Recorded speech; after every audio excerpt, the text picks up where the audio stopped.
आदाब नाजरीन, Saiyaara news TV से मैं सैयद अफरोज। आइए नज़र डालते हैं कुछ अहम खबरों। अस्सलाम वालेकुम रहमतुल्लाहि वबरकातुहू।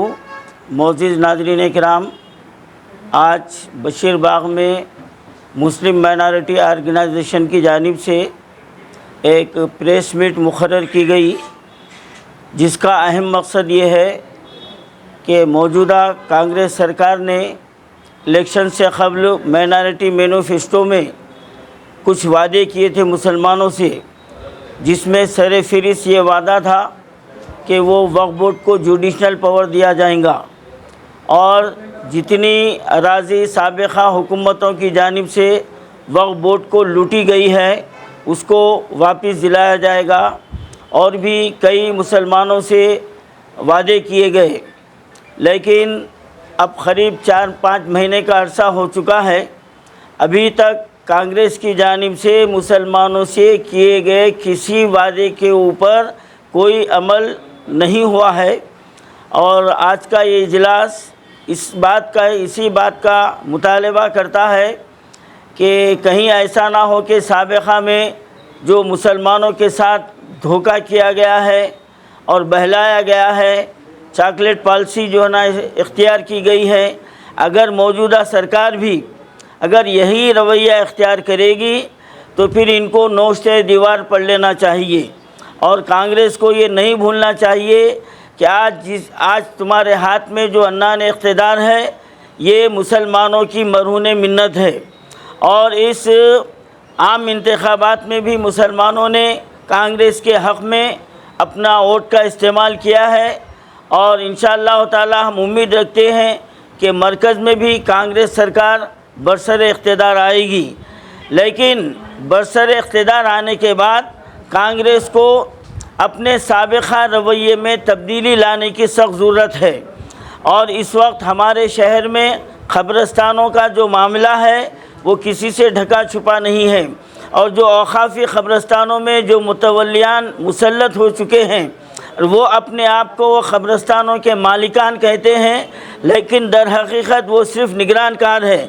लेकिन ये हमारे सितम ज़रीफ़ी है और ये हमारे हुकूमतों की नाअहली है, काहली है कि वो इन मुतवल्लियों के ख़िलाफ़ कोई जो ना क़ानूनी कार्रवाई नहीं की जाती। एक एक ख़बर के लिए 1 लाख, 1.5 लाख, 2 लाख रुपए तक वसूल किए जा रहे हैं। और फिर शहर में क़ब्रिस्तान तकरीबन जो है ना पुर हो चुके हैं, और साबिक़ा हुकूमत 125 एकड़ अराज़ी क़ब्रिस्तान को अलाट की थी और वक्फ बोर्ड के हवाले की थी।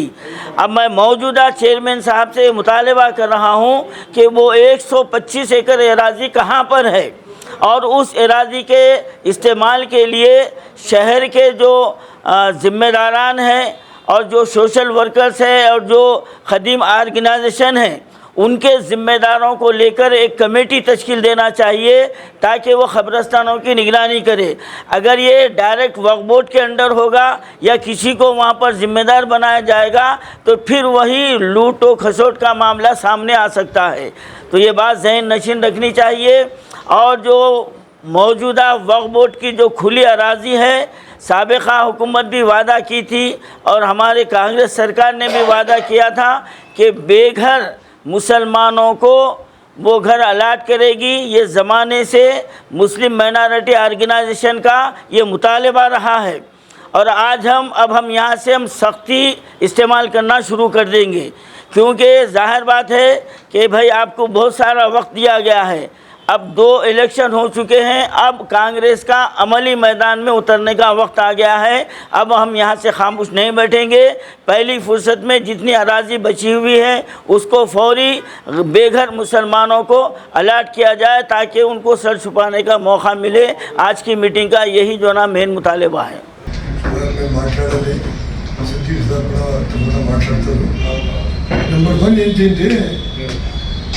మన చీఫ్ మినిస్టర్ గారు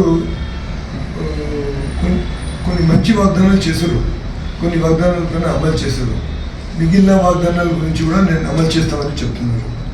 తో వక్ఫ్ బోర్డ్ మనకి పెద్ద సమస్య ఇక్కడ ఏంటంటే వక్ఫ్ ల్యాండ్స్ గురించి. ఎందుకంటే మోర్ దెన్ 80% ల్యాండ్ ఆక్రమం అయిపోయింది. ఉన్న ల్యాండ్ గురించి కూడా ప్రొటెక్ట్ చేయడానికి గవర్నమెంట్ తీవ్రంగా ఆలోచన చేయాలి, యాక్షన్ తీసుకోవాలి. ఎవరెవరు ఆక్రమం చేశారో వాళ్ళ మీద చర్య తీసుకోవాలి. సో ఈ విషయంలో ఒక టైం బాండ్ ప్రోగ్రామ్ తీసుకుని వాళ్ళు చేయాలి.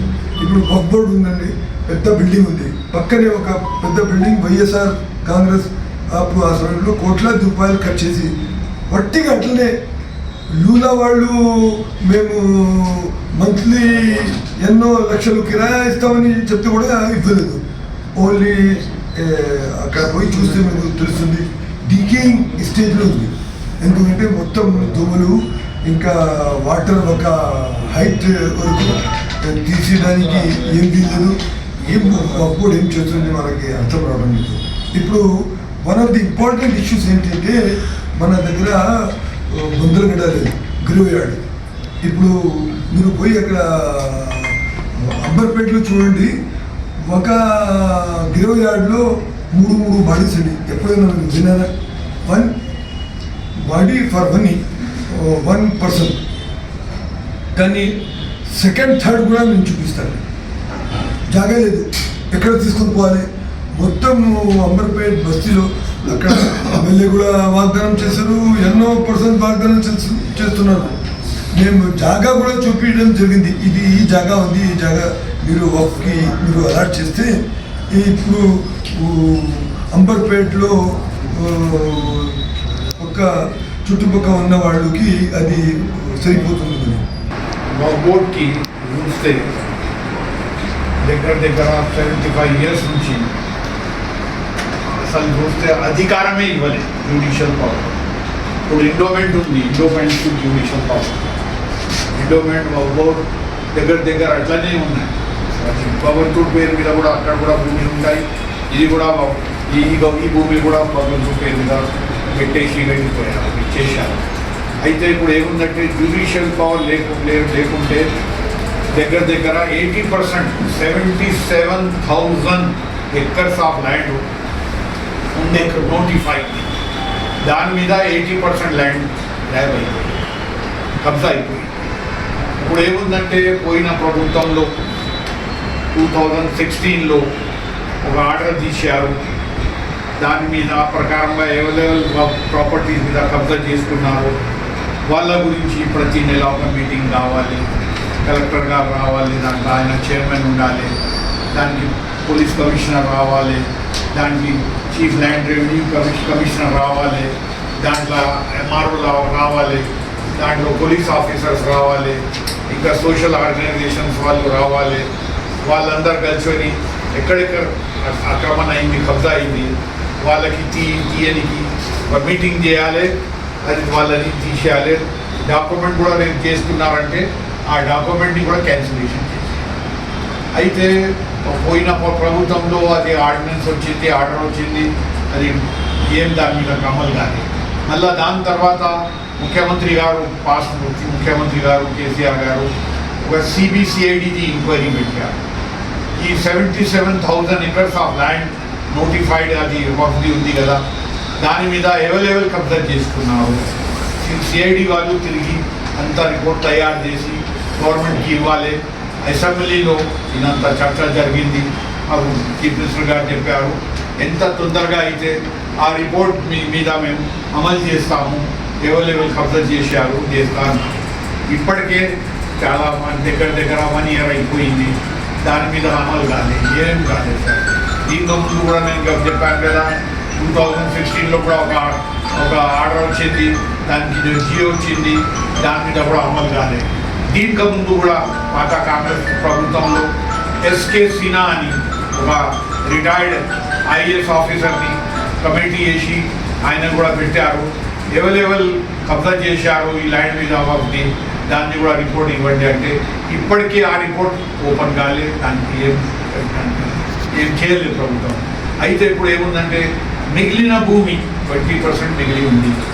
जैसा कि आपने देखा नाजरीन, क्या हो रहा है देश और दुनिया में। इसी तरह के लेटेस्ट न्यूज़ देखने के लिए हमारे चैनल को सब्सक्राइब करिए, लाइक करिए, शेयर करिए और हमें दीजिए इजाज़त।